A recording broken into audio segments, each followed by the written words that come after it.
Well, good morning. Today we're going to talk about something really fun, property taxes, exemptions, and all things sort of tied to that. So lately working with you guys, we've had two listings where the homeowner did not file property taxes, I'm sorry, property tax exemptions. And it's fun to get to be a hero in a situation where you see that your client's being overtaxed and you're able to go in and help them get the necessary paperwork. It's up to them, obviously, to get it turned in and submitted. But when we're getting new listings, it's really important that we do our homework on the back end to make sure that we've checked all the boxes for our clients and researched it. And also on the ag side, that we're able to um, be as knowledgeable as possible on properties. Getting ag valuations is a cumbersome process. And if you have a property that isn't currently under ag and your new buyer wants to get it under ag, it makes it more cumbersome if it isn't already existing. So I wanted to talk about that. Also, there's been changes in homestead exemption processes. So the state of Texas passed a law recently that instead of like once it's filed and you own it, it stays forever. Now a county has a right to every 5 years to ask for more paperwork to confirm homestead status. And I'm assuming it's because we do get a tax benefit and they're wanting an opportunity to get more money. So y'all's homework is to check your current county and see when they're going to be doing that. Counties, I believe Kendall County, Travis County, as far as our local counties, are already doing it for this year. I know Karen up in the Panhandle, Hemphill County, same thing. They're already doing it for this year. And this is a great opportunity to talk to our clients and be the information source. And so I think it'd be a great idea for each of you guys to call your appraisal district to see when they're going to be doing that so that we can lead with blogs, we can send email blasts, we can make phone calls to make sure that our clients are aware, because a lot of us get mail and we just maybe chunk it or we think it's spam or whatever. Because I would imagine there's also going to be third-party companies that come back around and say, oh, you live in Guadalupe County, let me help you turn in your paperwork for $299, right? So your clients are probably going to get some sort of third-party company that's going to want to try to help them when that's something that we can do as their real estate professional. Um, Also, property values, I just called the appraisal district here in Guadalupe County this morning. Our property values are going out in April again. They don't have a date yet, which is interesting since we're already in March. And I believe across the board, I know here in Guadalupe County, our date is May 15th on the state comptroller's website. It also says May 15th, but this is a great time to start figuring out sort of a game plan on, again, how you can be a value and a resource to your clients by being able to help them with the property tax protests. Again, those deadlines usually are May 15th. And since we're sitting here in March, it's a great time to work on letters you could send out. You can also make sure that you send out letters to any clients you closed, buyers you closed last year, to make sure they did file their valuations and exemption paperwork. Have any of y'all sent out letters before to your clients for make sure they have homestead valuations and or help them? Have y'all done a property tax protest letter that you can provide broker opinions or CMAs for them?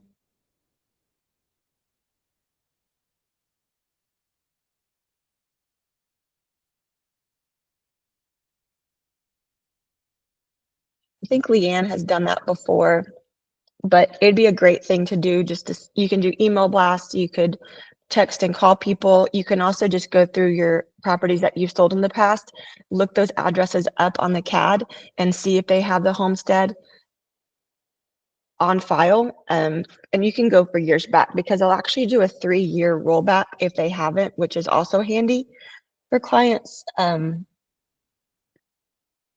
So I would love for each of you guys to work on a letter that we could send out, and then also like social media posts. Hey, if anybody needs help with their property tax protest form, and get familiar with it. appraisal districts get a bad rap for sure, but when I've had to go there, they've actually been really helpful because the people that work there are really just the messenger, right? It's not like they're the ones that are making commission off property tax collection. So I'm Guadalupe County, so just wanted to show you guys, if y'all aren't aware, let me share my screen.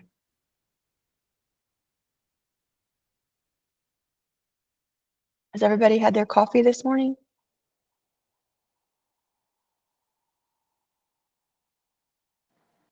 I have. Not yet. Not yet. I'm actually just now sitting down to drink it though. Perfect. So again, check with your county and just make a phone call, right? Just make an appointment. Make sure I have someone texting they want to join. Oh, sorry about that. A couple people are just jumping on. Sorry about not seeing that notice. So if you aren't familiar with your appraisal district website, I definitely recommend it. The interesting caveat is every county runs a different operating system. So quite a few appraisal districts are going to look like this, but some of them use different software. So if you're pulling up stuff in your area and it doesn't quite look the same, that's why. So your main screen for property searches, you can just type in your name. Also make sure you're looking at the right tax year because those notices haven't gone out yet. If I type this in for 2025, it's not going to pop up yet. See over here how it shows NA. When those notices goes out, these will all populate. So we need to scroll back to 2024. This is also why you want to make sure you help clients with property tax protest. Mine came out last year at 680,000 and I filed the protest, did all the things, and I got it down. And then you can see with the ag valuation and homestead exemption, my tax basis is quite a bit less than the number I got it down to. If your client has homestead valuation, just to make sure everyone knows, they take $100,000 off the value as a credit, and then you're taxed on 100,000 less. That's new within the last 3 years, I think. I know when that came out, it saved me about $1,200 on my taxes. So that's why we want to make sure that we're helping clients with that. And then you'll see the breakdown. I know certain areas in Northwest Guadalupe County, like Cibolo Shirts, there's a big push on why you want to live in Guadalupe County and not cross the Cibolo Creek, because up here in Bexar County, you get taxed on extra things. One of them's like Alamo Colleges has a special tax rate. So if you're helping a buyer, a lot of times they want to know, okay, well, what's the property tax differential between Bexar and Guadalupe or Bexar and Kendall? And the more you know about your tax rates, the more you can help your buyers find the best value there. So here you can see on my personal taxes what I would pay if I didn't have my valuations. I have homestead and I have ag. And so this is what it's down to, which is a huge savings. So if you have a client that doesn't have their paperwork, you can fly in, help them get that paperwork filed and save them a lot of money. And then you're the hero, which is always fun. I've also found inherited properties. I know the one Christopher just closed. It was kind of a too late situation, but they hired an outside party to do their property tax protest, but there was a house on property that was inhabitable, but the appraisal district was still showing complete, like full value. So they had been getting taxed, and we did go to the appraisal district for them. But because they filed the protest but didn't submit interior pictures and didn't really follow up with it, they were still paying taxes, I think, on a $200,000 house that we wouldn't have our dogs live in. So there's ways we can help clients too with interior pictures. A lot of those third-party companies just submit like a blanket protest and don't really dive into it and send different pictures to help break that down. Krista, have y'all done the property tax protest letters or homestead letters for past clients in the past? I personally haven't, but that's something that we are going to work on this year. I have, done a lot of CMA and broker price opinion. So, but a lot of times I just have clients, that will call me for that have had a big jump or whatever. But we are working on that as a team this year. Okay, I'll work on a template today that we could all sort of use and Perfect. grow from. I think it's a perfect timeline right now. I'll be in the first part of March, so we can be ahead of the curve. I know for me, I know how to do the paperwork because of the title background, but I've shared this story before, but I had a military buyer that I closed one time, and I said, "Hey, make sure you file your homestead exemption paperwork." And he came into the closing without without his agent. He goes, "Well," he's like, "Lisa, I'm moving into Cibolo in a neighborhood." And I'm like, "Yeah, I know." He's like, "Well, I can't get homestead. I don't have like a farm." He thought homestead exemption meant you had to have like chickens and Oh, like that's have a funny. homestead. And so we can't assume that people know what that means, especially if we have buyers moving in from out of state. He had no idea. So if we hadn't had that conversation, he wouldn't have thought he was eligible to file that at all. Also, if you're working with a military client, make sure if they have that disability status that they're also filing that paperwork. And then again, your exemption should show up here, and then if they have ag, you'll see that it has that number over here. And then I use Texas File a lot if y'all are needing to find more information like deeds or easements. It's only as good really as the county that you file the paperwork in. I know some rural counties, Todd and I were working on one the other day in Crockett County, and actually it was Valverde County, and they are slow in filing paperwork. They're not digital, so there's probably a stack of paperwork on a lady named Edna's desk, and a deed hadn't been recorded since November yet. So it's accurate, but it has to be recorded in the county for it to show up on Texas File. And you do have to pay to download. If you have a title partner, your title partners can help you pull similar information as well, where you don't have to pay. But and then also we use Fetch for deeds. So just make sure that you're doing your homework on making sure that you have the most accurate information for listings. This is what Texas File looks like. And again, you can just go to the counties that you're looking for paperwork for. Subdivisions, let's say you have like a rural subdivision like they have in West Texas where there's like 300-acre tracts and they have restrictions. You can search by the subdivision name that's out there. Subdivisions out there are obviously way different than here, but you're able to type in a subdivision name and pull deeds and restrictions there too. This is just a great tool if you haven't familiarized yourself with it, but also reach out again to your title partner. Jimmy and one of his escrow officers will be at the meeting tomorrow, and it's a great time for a Q&A or ask questions. Jimmy's going to stay the whole day. So if you have pending listings that you're working on and you need help, let them go ahead and open title. Let them go ahead and run some information so that you can start building your files on that. Do y'all have questions with any of the stuff on the homestead exemption? Thank you for sharing all that, Lisa. We're going to try to do a video this week on it and do some talking about it. So yeah, thanks for doing that. And I look forward to seeing your letter that you've got or you're going to do. Yeah, for sure. Thanks for doing Again, check with y'all's county. Like I mentioned, Kendall and Travis and Hemphill are the ones I know of that are starting this year. So we almost need to have a double letter, or maybe it includes both. And it's just an opportunity for conversations and videos and blogs and all that good stuff. But the crummy part is every county is operating on their own schedule for that recertification process. And I don't really know what that's going to look like yet. I'm assuming it's going to be a form and maybe a copy of your deed or something like that.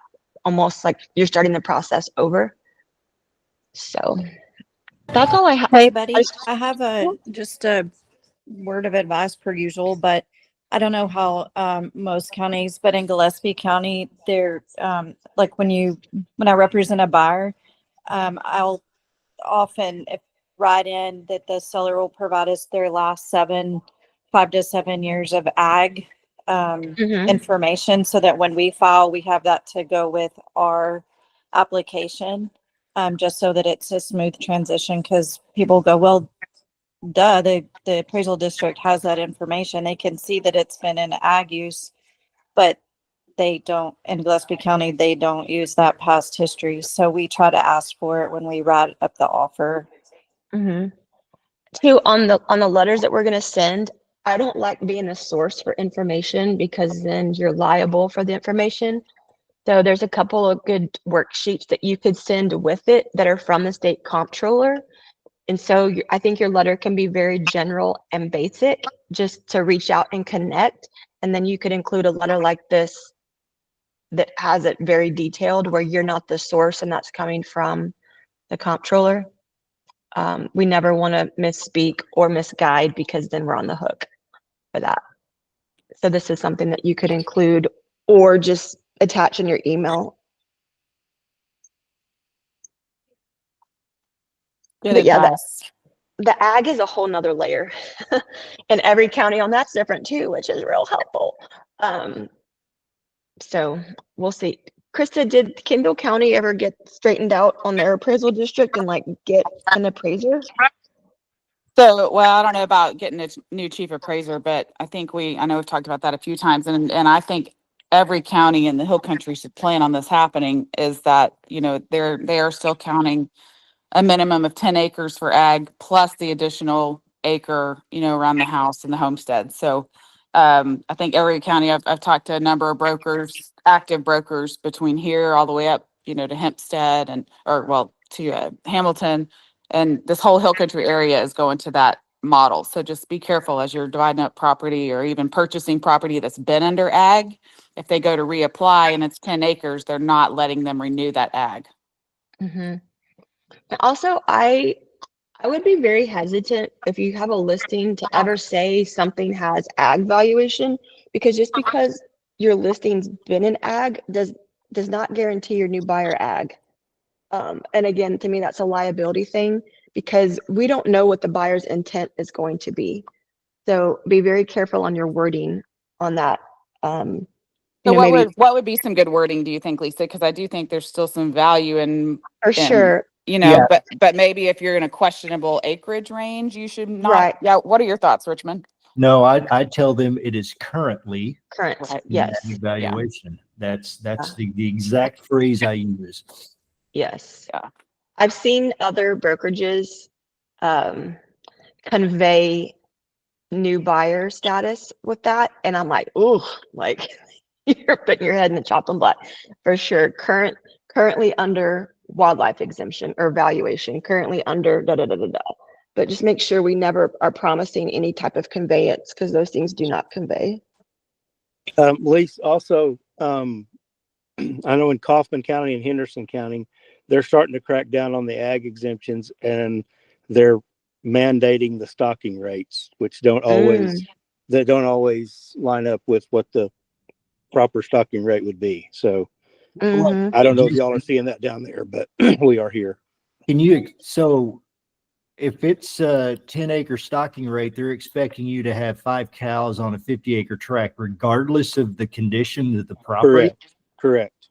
So they've been fighting that for, I don't know, the last probably year now. I've got a friend that has a bunch of lease places, and the people were coming in and, hey, we're fixing to lose our ag exemption. He goes in to check it out, and then they're mandating a certain amount of stock be on that place, no matter the condition, the size, whatever. And they're outrageous. And I can only assume they're doing that to cut down on the ag, giving people the ag breaks, because I mean, I know a lot of people have abused it, but it's hard for the real guys. So, well, I think in that case, you need to get a state representative involved, because there's just, that's coming from a place of massive ignorance of the agricultural industry. So, I mean, heck, come to a TALB meeting when our Miller. commissioner's there, when Sid Miller's there, and just bend his ear about that. He could probably get some kind of ball rolling. That's a good idea. Scary. I mean, that's really scary, because I've seen some hammered places, and if you kept cattle on it, it would turn it into, it would be very, very Valley conservation. Yeah. So yeah, it's also a great reason as an agent to be proactive and go have coffee with your county agent, go have coffee with your appraisal chief appraiser, make those appointments. Ashley and I figured out you cannot take the appraisal district cookies, so don't try to take them things because they can't accept it. But have those relationships so that they know who you are and you get great information from them. have them explain things to you. You know, I don't know, our county agents, and I know the ones we've had at Summit and different events, want to work with landowners. They want to explain processes. And the more we know and the more we can be the expert and informed, the better it is, not just for us, but for our clients, because then we can pick up the phone and make a phone call and, you know, talk through some of those things. And sometimes I wonder if it's more like the newcomers and the outsiders kind of going head to head on that kind of stuff too. I don't know, but every county's different. So definitely check into that. And again, just to reiterate on the listing descriptions, make sure current is on there and not to promise any type of conveyance. Please, for your homework, reach out to your county appraiser, see if when they're doing homestead renewals for your county. According to what I read online through the state, every county has their own way they're going to facilitate that, and they're going to pick what year it's going to be. People are already under that. And then if you have a new listing, first thing I would do is go to the appraisal district website and see what exemptions are on there. Especially inherited properties, they aren't aware. I know Lauren and I worked on one she closed a couple years ago where the title company assumed that because the seller was in a nursing home that her homestead exemption went away. And so they changed the settlement statement and took the exemption off. And with a little knowing what title company it was and know who the president was, we sent him an email, and within 15 minutes, the escrow officer called her back that she couldn't get a hold of, and they cut her seller a check. I want to say it's for like $1,600 or $1,700 because we were able to. This was something that had closed like a year or two before, and they made it right. So it was actually almost $4,000, Lisa. oh, hello, $4,000. So have you ever heard of a title company like, oh, well, we knew your seller was in a nursing home, so we just took off her homestead status when we did the closing? And I'm like, what? Like, But not only that, but she had a written email saying that she messed up but didn't want to make it right. mm-hmm. So Hey, I have just a question for the group. When I put in the MLS the taxes, sometimes I debate with myself whether to put the amount of the taxes it's with or without the exemptions, and oftentimes I wonder why we don't just put it without the exemption, since they may or may not be the same moving forward. And I know further down, like in our MLS, you put what the actual exemptions are, but I was just curious if you guys are putting which amount that you're putting. Don't everybody speak at once. Well, I usually put the taxes before exemptions, and maybe I ought to check with Stacy because she's usually pulling that information up from the CAD. But that's a good question. I think taxes before exemptions is probably the best way to present that. And also talk with your title companies on that, because if your buyer is buying something with exemptions and then we know it's going to be a rental, or there's a 65 and over exemption that's currently on there with the seller, and you know that your clients aren't, if they're doing escrow and things like that, we need to make sure that their estimations are based off what their values are going to be. I know this kind of came up because Ashley's widow client had her head in the sand about her finances, and so her escrow now is short, and she's having to add, I think, $400 a month or something. Like, now her payment jumped so that she is making up for the escrow shortage.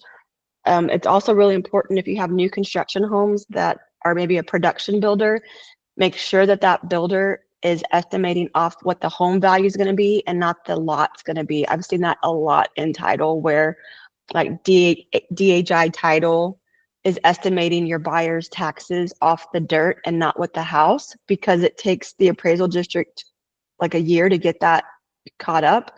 That's another great way for your buyer to lose a house if their taxes aren't accurate in their escrow and if they're paycheck to paycheck family. A lot for us to always be on our toes about and stay in the know about. Do y'all have other questions or scenarios?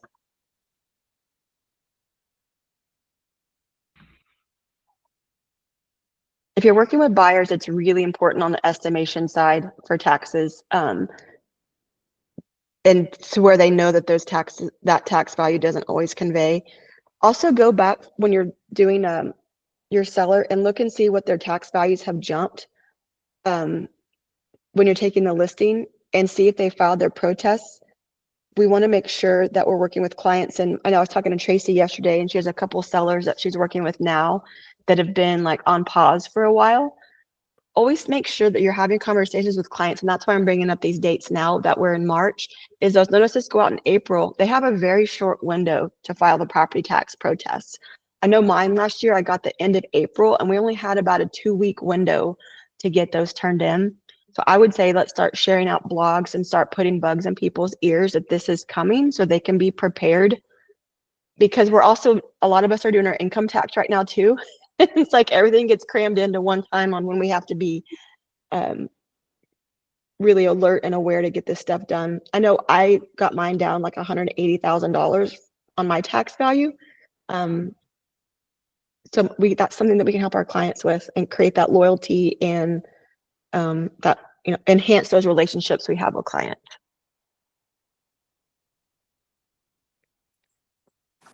Hey, Lisa, could I Mhm. just mention something about some Absolutely. of that with homestead exemption in the world of divorce or in the tune of divorce?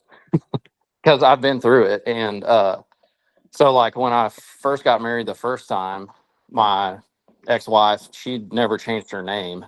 So I went to file my homestead exemption, and they were like, okay, it's all good. Well, then I got it back in the mail the next year, and it had never been filed. And I'm like, well, what's the deal? So I went up there, and they said, well, since y'all don't have the same name and it's community property, then you had to come up here and fill out all these forms. So that was What? fine. But then whenever I got divorced, the exemption goes away essentially when they find out those court records. And I actually ended up keeping my house, so I had to refile for homestead exemption, bring in the power of attorney up there and fill out a bunch of different forms for that too. So that's just something, if you're working for divorced clients and it's like a estate sale and all that kind of stuff, you may want to have those conversations. Yeah, when there's deed changes, it has to match the records. And some counties are really up to date on all that stuff and like want to look for that to kick out exemptions, and some will work with you. But like if you would have known, you would have done it, but you don't know what you don't know. It's hard to figure out the system, especially when it changes rules a lot on what to do. Yeah, I ended up having to file mine like 3 or 4 times just because of the chain of life events that happened. The pain of life events. Yeah, preach. I get that for sure. And also, just to know, you can only have one homestead exemption. So let's say you have a client that lives in Austin and they want to move out to Spicewood. This is a real life example. But they're going to keep their Austin house as a rental. But now they're going to buy a new house. You can only have one home. You're only supposed to have one homestead exemption in the state of Texas. So even though that was their homestead, and now they're buying a new home that they're actually going to live in and make their primary residence, you cannot keep both. And so also, like, mortgages are supposed to be for homes, your primary residence, not rentals. And so your clients need to be aware that things can change in those scenarios too. And it might be more advantageous. Yeah. Um, and my grandparents have passed. We have a ranch house, their house, and now mom has, to take care of all of their houses. And what we've learned on insurance is that depending on how many houses that you have that are not considered habitable, your insurance premiums can go up as high as 30%. So if you have those people that are looking at buying an investment property as far as another home, I'd highly suggest that they shop around for insurance, because insurances are dropping left and right, people, and they're definitely gouging you on prices. Yeah, the insurance thing is a real deal right now. I know Rania helped my sister get her Rockport house insured because their insurance carrier, they had dropped them like a hot rock, and it was really hard to find. And Rania was able to help her get coverage. And it's definitely something, sometimes you can't even shop around because you only have one choice left on that. So But great point too. Insurance is another thing when we're working with buyers, you know, to get prices and quotes and insurability. And then again, it really goes down to our industry partnerships, knowing your county agent, knowing your appraisal, having great insurance people, and working together to help put our best foot forward in all that we do. That's what I have today. I'll work on a couple letters and I'll search for some more information on the counties that I can find that are doing the new homestead renewals in 2025. The more information y'all can get me, the better as far as what your county's doing. I don't have the bandwidth to figure this all out for 300 counties in Texas, but how many do we have? 256 or something like that. So just let me know how I can help you guys. And tomorrow we have our monthly all agent meeting at 11, then Capital Titles providing lunch. And then from 1 to 5, we're doing a bold trail training that the brokerage is bringing in to help us all elevate our bold trail usage. And I'm imagining, knowing our team, we're probably going to have a happy hour afterwards. I think after sitting still for 4 hours, I will definitely want to get out and mix and mingle with you guys. So hope all y'all that can make it in office will be there tomorrow, and we will have a virtual option as well.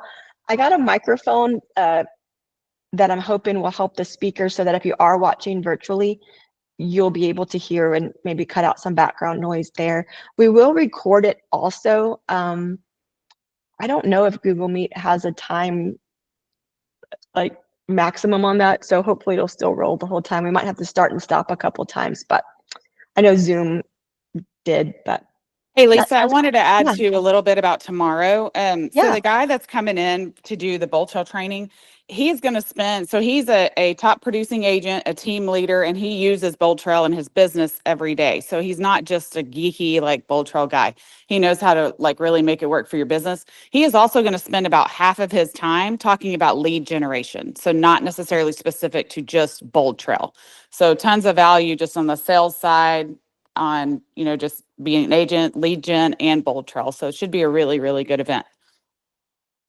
Awesome. Well, everyone gets a good night rest so our brains can absorb all this great information for tomorrow.